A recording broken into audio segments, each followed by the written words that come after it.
ಕರ್ನಾಟಕದ ಆಡಳಿತದ ಬಗ್ಗೆ ವಿರೋಧ ಪಕ್ಷವಾಗಿ ನೀವು ಮಾತಾಡೋದ್ರಲ್ಲಿ ಒಂದು ಮೀನಿಂಗ್ ಇದೆ. ರಾಜ್ಯದ ಜನತೆ ಪ್ಲಸ್ ಇದ್ದರೂ ಮೈನಸ್ ಇದ್ದರೂ ಅದನ್ನು ಟೀಕೆ ಟಿಪ್ಪಣಿ ಮಾಡೋದ್ರಲ್ಲೂ ಒಂದು ಮೀನಿಂಗ್ ಇದೆ. ಕರ್ನಾಟಕದ ಆಡಳಿತದ ಬಗ್ಗೆ ಕೇರಳದ ಮುಖ್ಯಮಂತ್ರಿ ಪಿಣರಾಯಿ ವಿಜಯನ್ ಮಾತಾಡ್ತಿದ್ದಾರೆ. ಯಾರೋ ಪಾಕಿಸ್ತಾನದ ಒಬ್ಬ ವ್ಯಕ್ತಿ ತಬರೇಜ್ ಅನ್ನೋರು ಕಮೆಂಟ್ ಮಾಡ್ತಾರೆ ಅಂದರೆ ಏನು ಹೇಳ್ತೀರಿ ಸರ್ ಅದ್ರ ಬಗ್ಗೆ? ನೋಡಿ, ಇವತ್ತು ಆಡಳಿತ ವೈಫಲ್ಯ ಅನ್ನೋದಕ್ಕೆ ಇದಕ್ಕೆ ಅಂತ ಹೇಳೋದು ನಾವು. ನಾಟ್ ಮೈ ವರ್ಡ್, ಇದು ಅಂಡರ್ಲೈನ್ ಮಾಡ್ಕೊರಿ. ಆಡಳಿತ ವೈಫಲ್ಯ ಅನ್ನೋದಕ್ಕಂತನ ಕರ್ನಾಟಕದಲ್ಲಿ ಯಾಕೆ ನಮ್ಮ ಮುಖ್ಯಮಂತ್ರಿಗಳು ಅಷ್ಟು ಫಿಟ್ ಇಲ್ವಾ, ಉಪಮುಖ್ಯಮಂತ್ರಿಗಳು ಅಷ್ಟು ಫಿಟ್ ಇಲ್ವಾ, ಉತ್ತರ ಕೊಡಲು ಸಾಮರ್ಥ್ಯ ಇಲ್ವಾ ನಮ್ಮ ಕಡೆಯಿಂದ?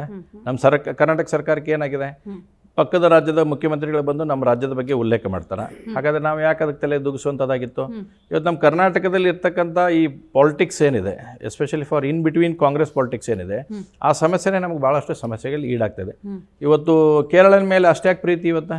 ಹಾಗಾದರೆ ನನ್ನ ಕ್ಷೇತ್ರದಲ್ಲೇ ನಾನು ಹೇಳ್ತೇನೆ, ಕಳೆದ 2 ಅಧಿವೇಶನದಲ್ಲಿ ಕೂಡ ನಾನು ಮಾತಾಡೇನೆ, ಆನ್ ರೆಕಾರ್ಡ್ ನಾನು ಮಾತಾಡೇನೆ. ಸುಮಾರು 7-8 ಸಾವಿರ ಜನ ಬಡವರಿಗೆ ನಮ್ಮ ಕಡೆ ಮನೆ ಇಲ್ಲ, ಆ ಮನೆ ಕೊಡಿಸ್ರಿ, ಜಾಗ ಖರೀದಿ ಮಾಡಿರಿ, ಆ ಬಡವರಿಗೆ ಮನೆ ಕೊಡ್ರಿ.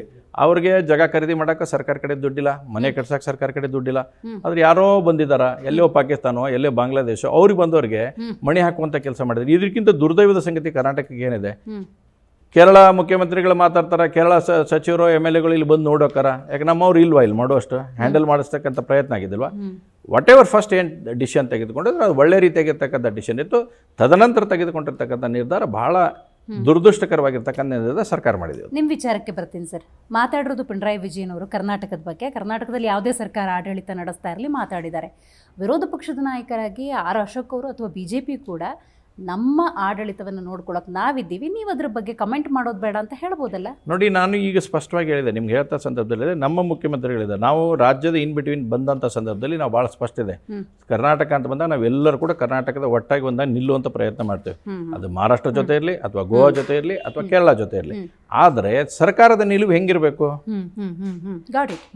ಸರ್ಕಾರದ ನಿಲುವು ಹೆಂಗಿರ್ಬೇಕು? ಭಾಳ ಗಟ್ಟಿ ನಿಲುವನ್ನು ತೆಗೆದುಕೊಳ್ಳತಕ್ಕಂಥ ಪ್ರಯತ್ನ ಸರ್ಕಾರ ಮಾಡಬೇಕು. ಬಟ್ ಇವತ್ತೇನಾಯ್ತು ಇದು ಈ ವಿಷಯದಲ್ಲಿ? ಇವ್ರು ಯಾವುದೋ ಕಾಂಗ್ರೆಸ್ಸಿನ ಒಂದು ಒತ್ತಡಕ್ಕೆ, ಹೈಕಮಾಂಡ್ ಒತ್ತಡಕ್ಕೆ ಮಣಿದು ಕೇವಲ ಅಲ್ಲಿ ಪ್ರಿಯಾಂಕಾ ವಾದ್ರಾ ಅವರು ಇದ್ದಾರೆ ವಯನಾಡಿನಲ್ಲಿ, ಒಂದೇ ಕಾರಣಕ್ಕಾಗಿ ಇಲ್ಲಿಂದ ದುಡ್ಡು ಕಳಿಸುವಂಥ ಪ್ರಯತ್ನ ಮಾಡಿದ್ರು. ಈಗ ಮನೆಗಳನ್ನು ರೀಸೆಟ್ ವೇಣುಗೋಪಾಲ್ ಅವ್ರು ಹೇಳಿದ್ರಂತ ತಕ್ಷಣ ಅದನ್ನು ರೀಸೆಟ್ ಮಾಡುವಂಥ ಪ್ರಾಬ್ಲಮ್ ಮಾಡಿದ್ರು. ಹಾಗಾದ್ರೆ ನಿಮ್ಗೆ ಏನು ನೈತಿಕತೆ ಉಳಿತೈತಿ ಕಾಂಗ್ರೆಸ್ ಸರ್ಕಾರಕ್ಕೆ?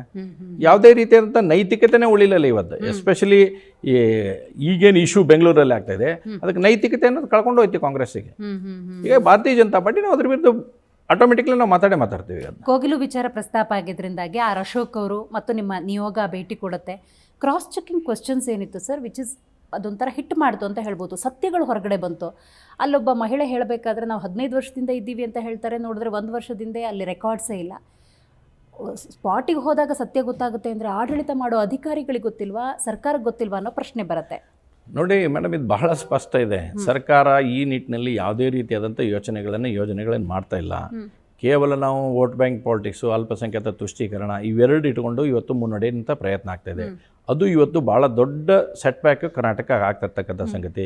ನೋಡಿ, ಸರ್ಕಾರಗಳು ಯಾವುದೇ ಇರಲಿ, BJP ಇರಲಿ, ಕಾಂಗ್ರೆಸ್ ಇರಲಿ, ಬಟ್ ರೂಲಿಂಗ್ ಅಂತಕ್ಕಂಥದ್ದು ನಾವು ಸರಿಯಾಗಿ ರೂಲಿಂಗ್ ಮಾಡ್ಕೊತ ಹೋದ್ರೆ ಅಂದರೆ ಯಾವುದೇ ರೀತಿಯ ತೊಂದರೆಗಳಾಗಲ್ಲ.